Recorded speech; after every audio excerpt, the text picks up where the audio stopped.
नमस्कार, मैं डॉक्टर अजय कुमार झा आपके साथ अपने इंडिया पॉलिटिक्स पार्ट 2 चैनल पर। इंडिया पॉलिटिक्स 2 भी मैं इसे कहता हूँ। आज का मेरा विषय जो मैं आपसे शेयर करना चाहता हूँ और वहाँ अपना आकलन रखना चाहता हूँ वो Modi ji versus opposition party या opposition party versus Modi ji, जैसे भी इसे देख लें। ये दोनों किस तरह से एक दूसरे के बरक्स अपनी अपनी तैयारियाँ कर रहे हैं, करेंगे, करना उन्होंने शुरू किया है या नहीं किया है, किस तरह से उनके आउटलाइंस खड़े हो रहे हैं, बनने शुरू हो गए हैं, या अगर पॉलिटिकल भाषा में जो हम लोग मीडिया में बातें करते हैं कि तलवारें खींचेंगी एक दूसरे के आमने सामने, पॉलिटिकल रूप में, ऑफ कोर्स पॉलिटिकल डायलॉग के रूप में, पॉलिटिकल बहस के रूप में, तो वो क्या होंगे। अब जब मैं इस विषय पर बात करूंगा आपसे और करना चाह रहा हूं, तो मैं प्रारंभ करता हूं इस बात से कि अभी अभी मोदी जी यूएसए से लौटे हैं अपने स्टेट विजिट से, और उसी क्रम में वो रास्ते में मिस्र से होते भी आए हैं।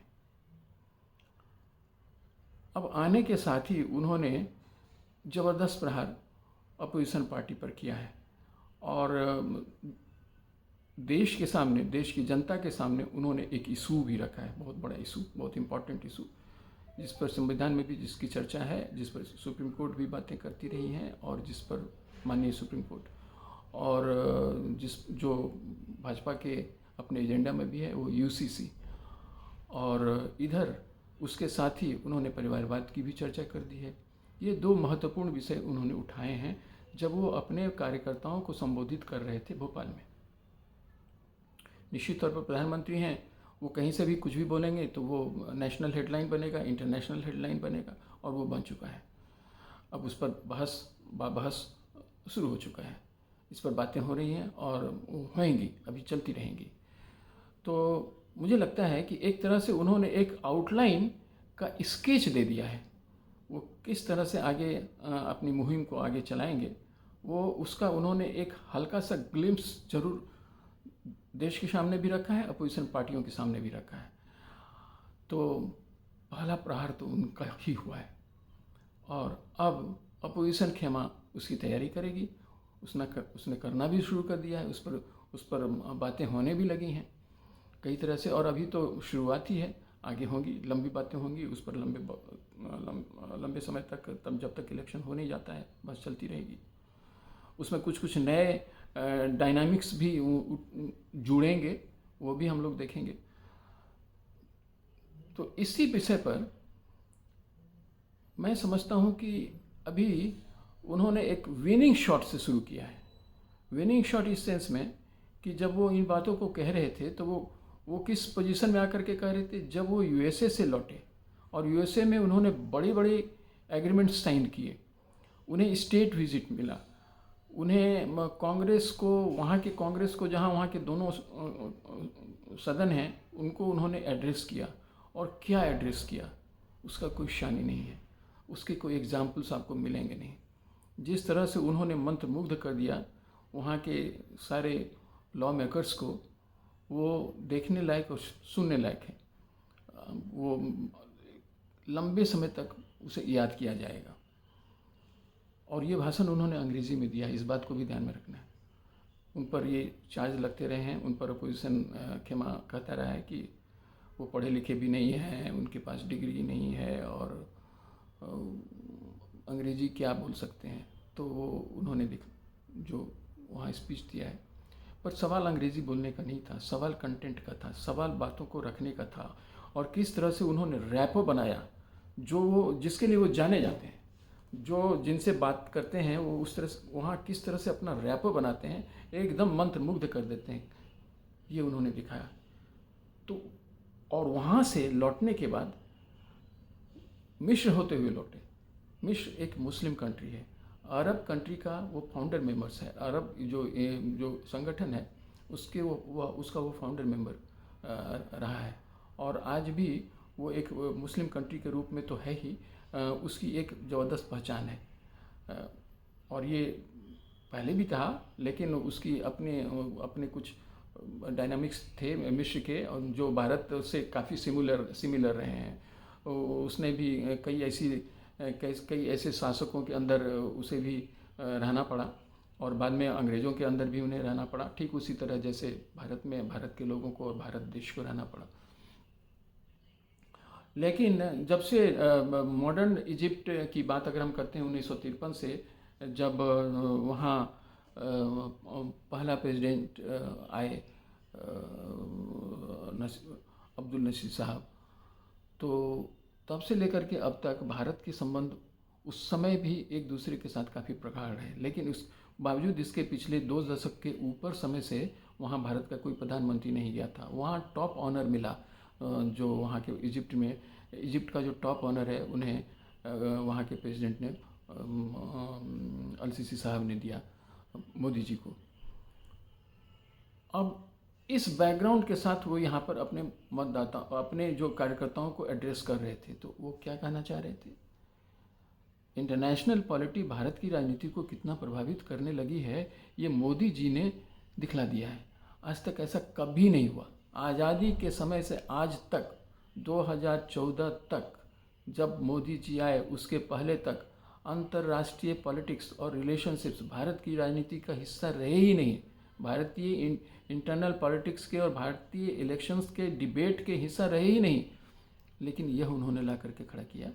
तो ये उस बैकग्राउंड से बोल रहे थे, जहाँ लोगों ने देखा कि वहाँ उन्होंने क्या कुछ हासिल किया है, उससे देश को कितनी सफलता मिली है, देश का गौरव कितना बढ़ा है।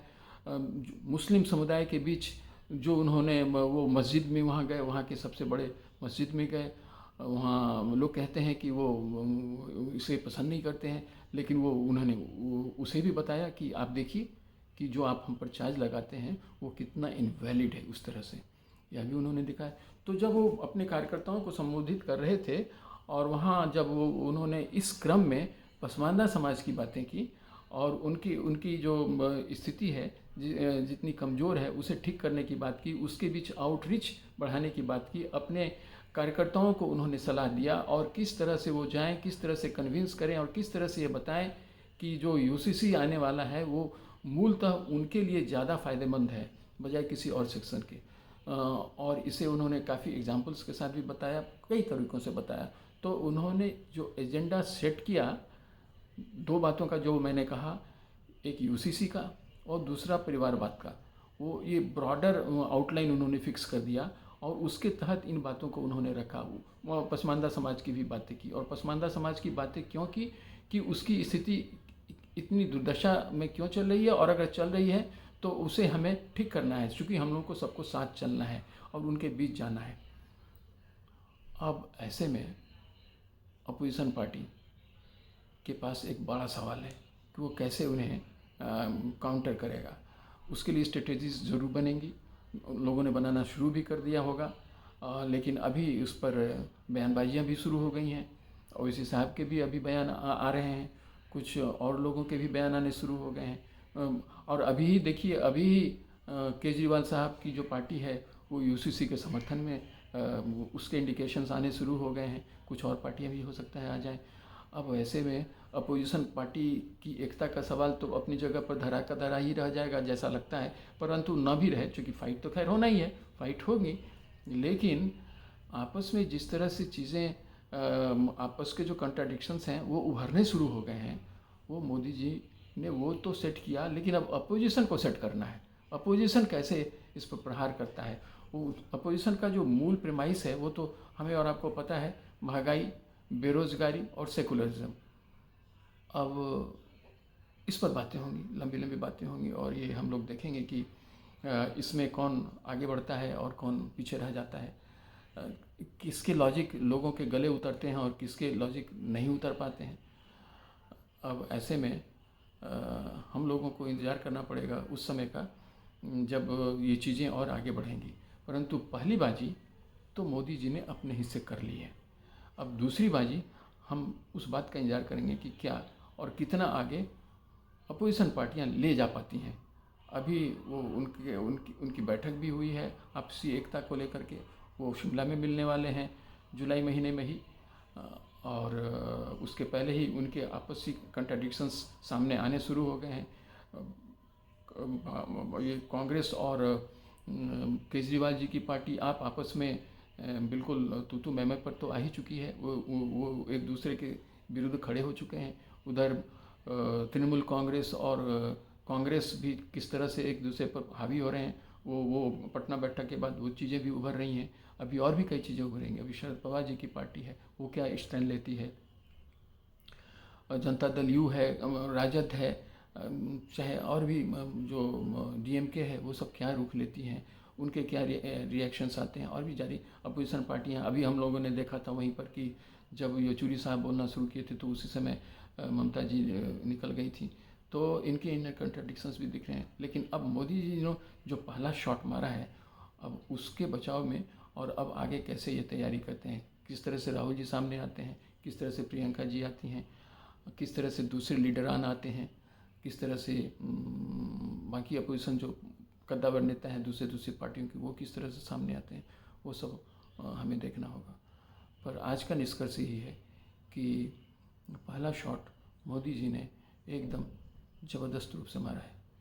अब उधर से देखते हैं क्या होता है। Please subscribe my channel, like my channel and share my channel. Thank you.